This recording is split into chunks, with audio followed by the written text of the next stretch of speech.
Well, I'm so glad that you have joined us today because we have another exciting episode on the disruptive voices of the Pacific. As you know, we have been doing a whole range of episodes on sex, dating and relationships. Again, the feedback has been incredible, your questions, just taking the time to message me and say thank you and what you're learning. It means a lot. So today I have a really exciting young woman with me. First time, Melania. First time, finally. First time, I know. Fantastic, because we've been speaking to a lot of men. And I Yes. thought it's time to get some women's voice into this space. So thank you for joining us. Thank you for having me. Glad to be So here. yeah, maybe just tell us how old you are, what you do. Right. Hi everyone, my name is Melania. I'm 24 years old. I'm from Sambeto. And I'm currently a second year master's student in the University of the South Pacific studying psychology. Yes. So you're quite smart. I think so. Just Okay. a little bit. Just a little bit. Good, I'm glad you know it. Thanks. You're single? Yes, very. Very single. Okay. And you were telling me about your long history of dating Oh, so before. long. Yeah. Just tell the viewers. Yeah, so my extensive list of ex-boyfriends is limited to one. The first boy that ever asked me out, I was in Form 3 at Jane Ryan College. I don't know why I said the school, but anyways. And he asked me out at lunchtime, and I was like, yes, I love to be your girlfriend. And then we had 2 periods of PE in between, and then I broke up with him at the end of the school day. And that was it. Oh man, that's harsh. Yeah, heartbreaking. So what happened in those 2 periods? Was he even in PE with you? No, he was in another class. So it wasn't like he did Yeah. something mean to you. Oh, not at all. Okay, so Yeah. what happened that made you think, oh, I just realized that I didn't even like him. I think I got too caught up in the moment and I responded on instinct and then it just went downhill. Yeah. okay. So well, that's good. You saved it before you were in too deep and Yes. made too many mistakes. How many young women do you think just say yes because... Oh, so many. I think all of my friends at the time said yes just because everyone was getting boyfriends. It was just the in thing to do. So the pressure is definitely on in high school, for sure. Yeah, I've had a few girls say to me, why do our friends pressure us to have boyfriends? Can you give some insight into that? Yeah, honestly, I think it's just the culture of things. It's what we see in the media. It's like, I guess, the rite of passage. You go into high school, you get a boyfriend. That's just how life works. So, Okay, yeah. and is there something wrong with you if you don't have a boyfriend? I think it's perceived to be so. It's like, if you don't have a boyfriend, then you're missing like a vital, like, I guess, experience of being a teenager. So I think people do see you as weird and they do like call it out as well. They don't just kind of like, oh, what's wrong with it? They're like, you should get a boyfriend because we all have boyfriends. And you two would look really cute together and then we can all go out. Exactly. Yes, no, it's not always, look, there's nothing wrong with having a boyfriend and we're certainly not anti-boyfriends here, but No. we are anti-broken hearts. We are anti-dysfunction, creating bad foundations for our life. So I wanted to talk to you because you are a bit of a anomaly. You know, there's not too many of you in the world, 24, single, only dated for 2 periods. Do people ask what is wrong with you? They do ask why. They don't really ask what's wrong with me. But they do ask why I've decided to stay single because, I mean, with girls, I think it's not really hard to find a boyfriend, but I think choosing to stay single is definitely an anomaly, like you said.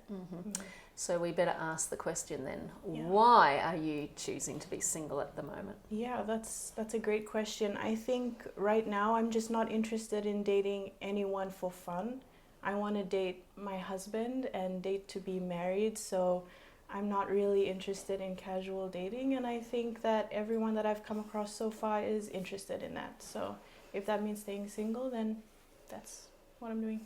Yeah, and so why, again, I'm just going to dig deeper. Sure. Why do you not want to do casual dating?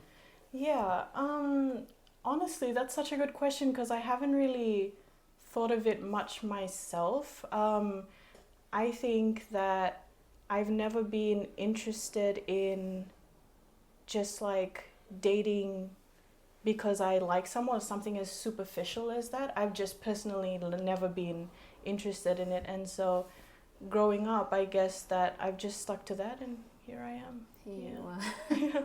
Look, and I mean, I share the same values, and I'm 49 and single. Right. And a big reason is because I've watched so many people in and out, and you're just giving your heart to somebody. Oh, I don't yeah. have the emotional energy. Yeah. I don't want my heart to be messed around with. Definitely. And so I guess there's values. Yeah. And yeah, can we come to how, I think this will help us understand further, how do you view yourself as a young woman? Right. So how I view myself, I think within the past 2 years, as I've really pursued Jesus and my relationship with the Lord, I've started to value myself a lot more. I think within the context of, I guess, like, I know that I am worthy and valued by my Father who created me, and so I live in confidence of that. Yeah.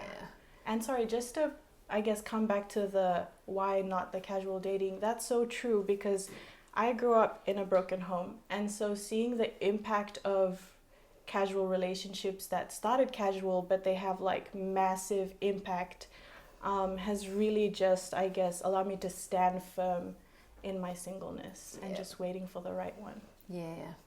So it's a bit of your past history, but then also coming to a place where you value yourself, Yes, because definitely. we both know from the girls we work with here Oh, in yeah. Fiji, when you don't feel like you're valuable, you're on this search for Johnny and Peter and Yeah. Timothy to give you value. Exactly. And how does that usually end? It ends in heartbreak. It ends in you feeling less worthy than when you went into the relationship, and it takes years and years. I mean, a lot of my friends, they got into relationships just because they liked a boy, and they ended up so heartbroken, and it took them years to recover from that. And it started a cycle of just toxic relationship after toxic relationship. So, I mean, just seeing that, I was like, yeah, I'm fine being single. Thank you.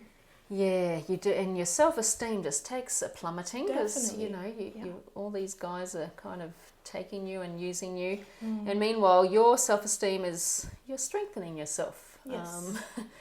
What do you feel quite content being 24 and single, or do you have some days where you're like, oh, this really sucks? Oh, I have my days. Okay, I have my good. days. It's So not you're all normal. sunshine Yes. and rainbows. Yeah. Good. Just recently I went to a cousin's lakovi, which is like basically an engagement party in the Fijian tradition.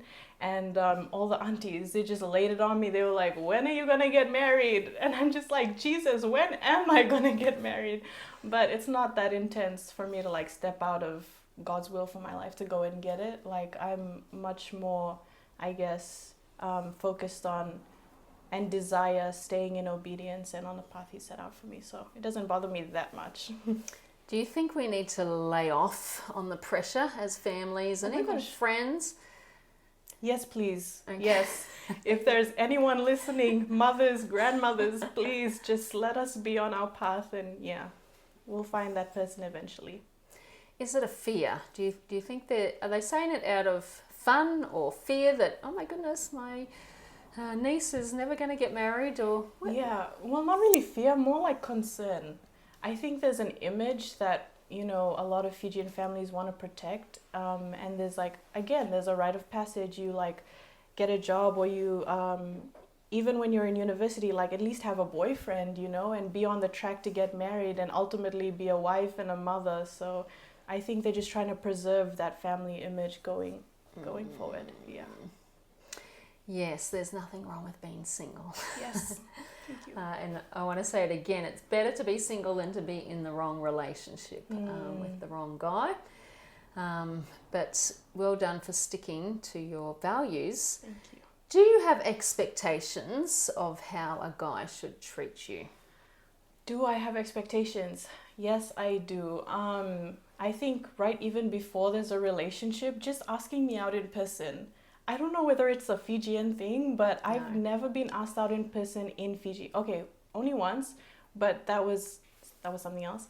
But I think that just recently somebody asked someone close to me to tell me that they liked me, and I was like, I'm 24 years old. Like, if you can't tell me that you like me to my face, then that's a big red flag. So that's even We're before not that. Form 3 anymore, I are we? know, but So- even if it was Form 3, it would be nice to Yes. say to their face. I think just in a relationship, I don't have that many expectations other than the bare minimum, which is just like treating me with respect, valuing me, knowing that I'm a daughter of the Most High God, and also just hearing my input and valuing who I am. I think that other things may come, but that's like the bare minimum for me. Does he have to share the same values that you have? Oh, definitely. Has to be a man of faith. Has to be a man of faith. And not just a guy in the church. Like, he has to be a man after God's heart. So, yeah. Okay, so you're pretty, this really helps us ladies from just dating the first cute guy. Yeah.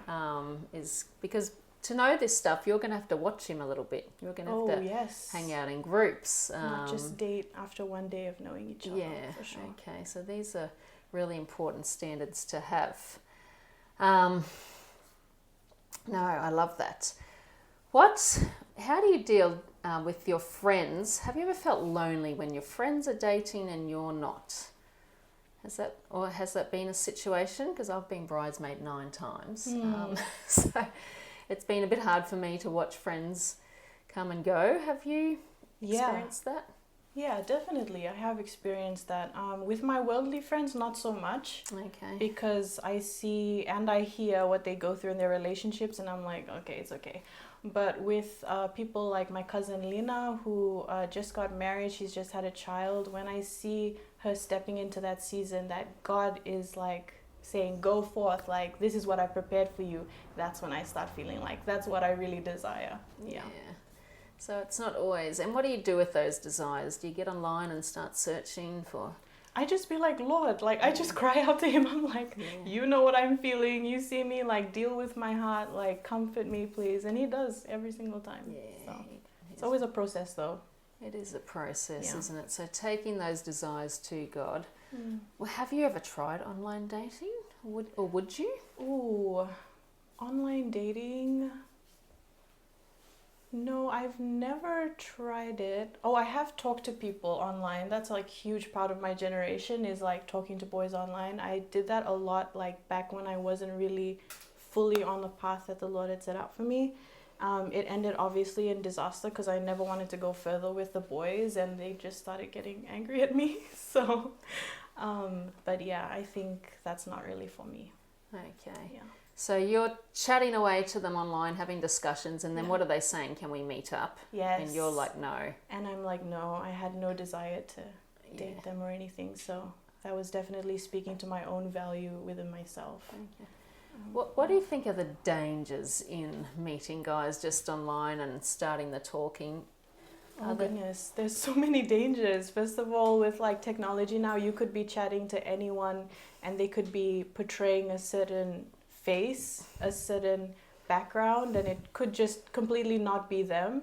And then you get there and you're just like, you're not who you said you were, and that's a huge danger. I know a lot of predators, a lot of stories that turn up like that, so that's a huge risk talking to people online for sure. Yeah, you can really hide, can't you? You really can. You can hide in church and face to face as well. Yes, you can. True. That's why I love to encourage. Hang out in groups, get to know them, be friends, watch them for a long time. Yeah, that's because true. the consistency and the character is so important. Now, sometimes, girls, we don't, we were joking around about your Form 3 relationship and you just said yes. Sometimes, and it can be hard because you're a good-looking young woman, the guys keep asking, they tell their friends to ask you. How do you say no? Because you don't want to totally crush the guy. Yeah. And especially now, I assume anyone asking you out now would be in their 20s and hopefully half decent. So how should we as girls say no well? Because we don't always do that well. That is so true. I think that it's important to, I guess, remember that, boys aren't the enemy, you know. When they, I guess, when they ask you out, like, they're not like, no, I have to protect myself, so you get away, like, get behind me, Satan, kind of thing. Like, they are also meant to be valued, and they are also meant to be respected. And so I think just being sensitive to that kind of, to their emotions and valuing them, just knowing that, you know, between us, thank you so much for asking me out, but I know that I'm not meant to be your wife, and I don't want to get in the way of what God has planned for you, because honestly, if you just say yes out of pity, you're just keeping them away from, there could be their future wife just walked by and you just said yes, and then now they miss him. So yeah. And then they marry the wrong person, Exactly. and then we've got this domino effect. Exactly. So I think it's just acknowledging the fact that they asked you out, but just saying thank you, but no. And they respect that most of the time. It happened to me, and I just said that, and they were like, okay. Yes, that's important, because we're adults now, aren't we? And we can still, we don't have to be all weird and avoid them. And we don't have to beat around the bush as well. Yeah. Someone said to me a long time ago that clear communication is kind.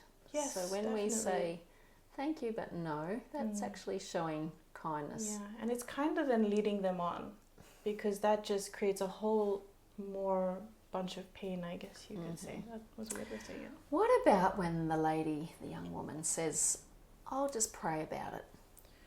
Ooh, I mean, they could pray about it. That is definitely something they can do, but I think it's up to us as women to be very clear about, you know, what it is that they're praying about.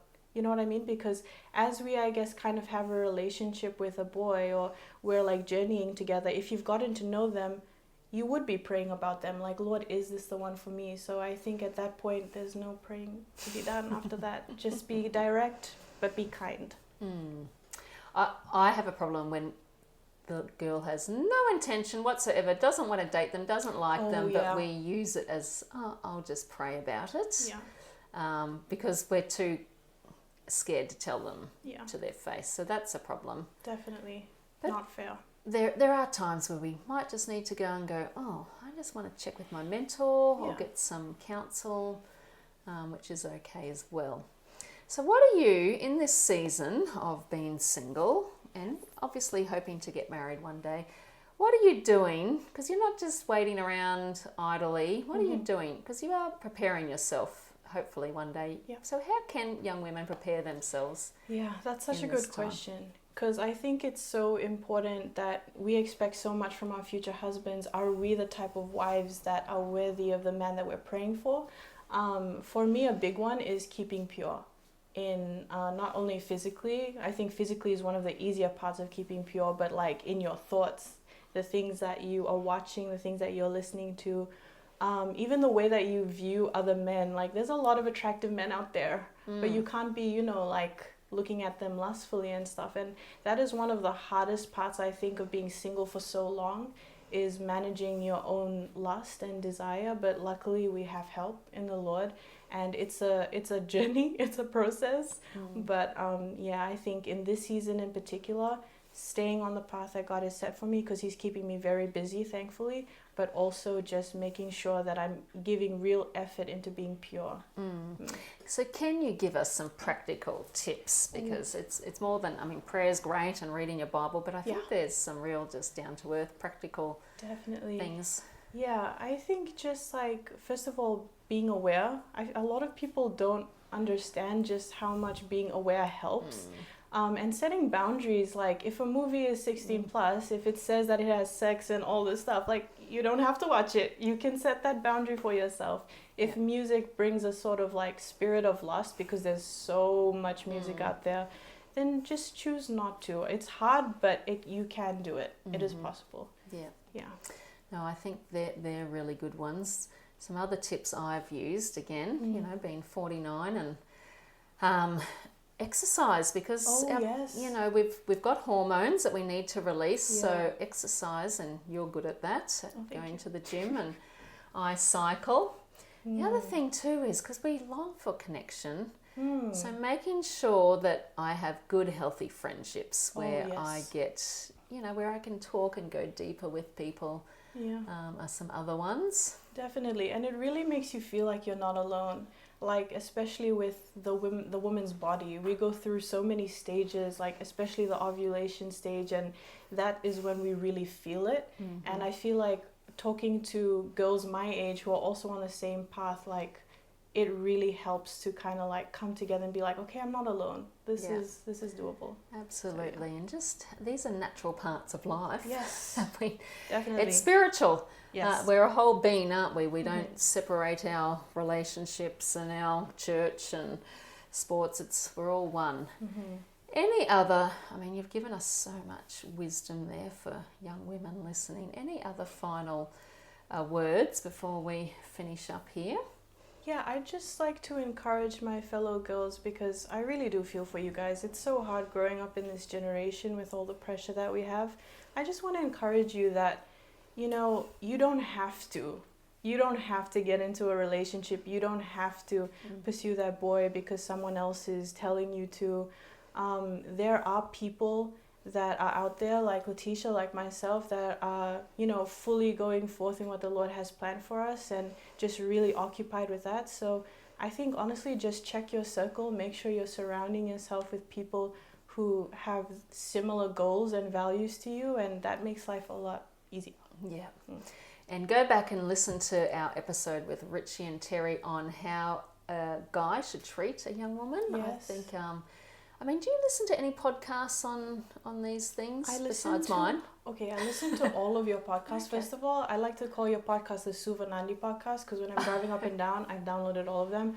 But also In Totality by Megan something, she's really good. And Jackie Hill Perry and her husband's podcast is so good for relationships. Yes, there are. No, there's some good ones. So get yourself educated, because not everyone out there is dating and in flings and having sex. There's a whole new generation of young men and women who are doing it differently, which is awesome. True.